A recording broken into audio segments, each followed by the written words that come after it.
ગઈકાલે રવિવારે રાજકોટ માર્કેટિંગ યાર્ડમાં મગફળી તેમજ કપાસ અને બધી જણસીની ઉતરાઈ કરવામાં આવી હતી. મગફળી 2,00,000 મણની ઉપરની આવક થઈ છે. કપાસ 16,000 મણ, સોયાબીન 6,500 મણ, આવી રીતે બધી જણસીઓ પુષ્કળ પ્રમાણમાં આવી છે.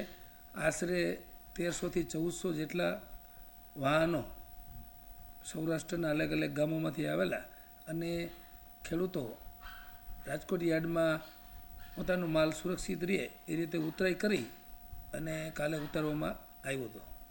ખાસ કરીને જયેશભાઈ, આ વખતે વધુ આવક થઈ હોય ને પાછી આવક બંધ કરાવી હોય એવા મગફળી કે બીજો કોઈ પાક કરાય? મગફળી એની ઉતરાઈ 3-4 દિવસે અમે કરાવતા હોઈએ છીએ.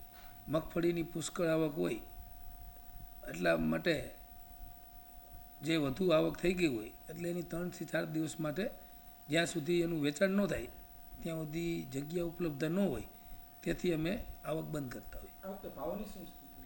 ભાવ ટેકાના ભાવમાં પણ સરકાર દ્વારા ખરીદી ચાલુ છે અને એમના કારણે બજારમાં પણ મગફળીમાં ભાવમાં સુધારો થયો છે. એના કારણે 1,300-1,500 સુધીના ભાવ ઓપન બજારમાં આવે છે.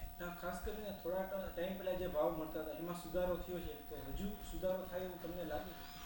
મગફળીની ગુણવત્તા પ્રમાણમાં ભાવ દિવસે ને દિવસે ટેકાના ભાવને આધારે સરકાર ખરીદી કરતી હોય ઊંચા ભાવથી, એટલે ખુલ્લા બજારમાં પણ વેપારીઓ સારો ભાવ આપી અને ખરીદી કરે છે.